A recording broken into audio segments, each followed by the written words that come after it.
Joining us live from the Armenian capital, Yerevan, on the phone. Evening to you, William. Tell us a little more, if you would, about what's happening on the ceasefire line there.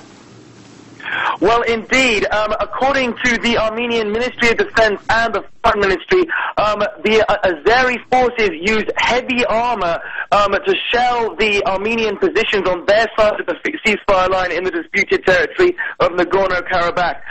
The Ministry of Defense said at 5 p.m. local time that one Armenian was killed in the firing, along with several injured, and that 2 Azeri soldiers had died.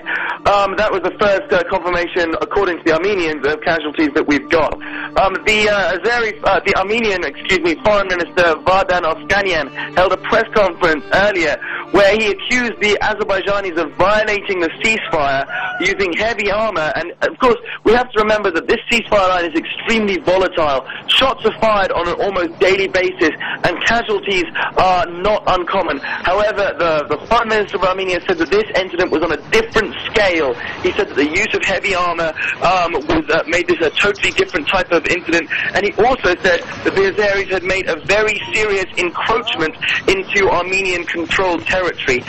He immediately demanded that the Azeris stop, as he called it, hostilities and to return to the truce.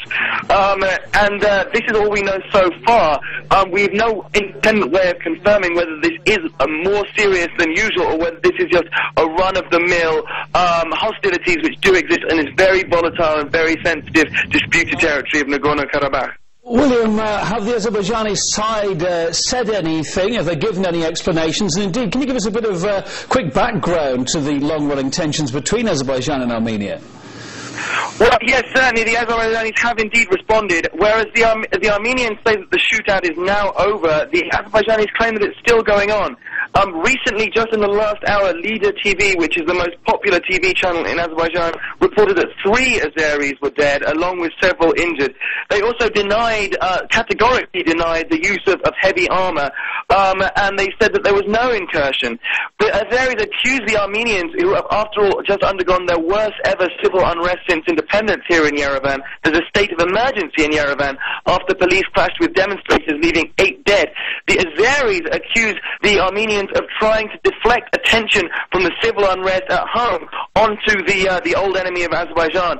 They say that the Azeris said they would never use internal strife in Armenia as an excuse to start hostilities, and they're accusing the Armenians of looking for an external enemy.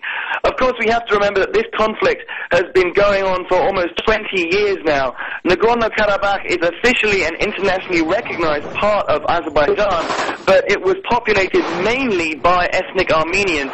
They started to attempt to break away from Azerbaijan and join Armenia in the late 80s.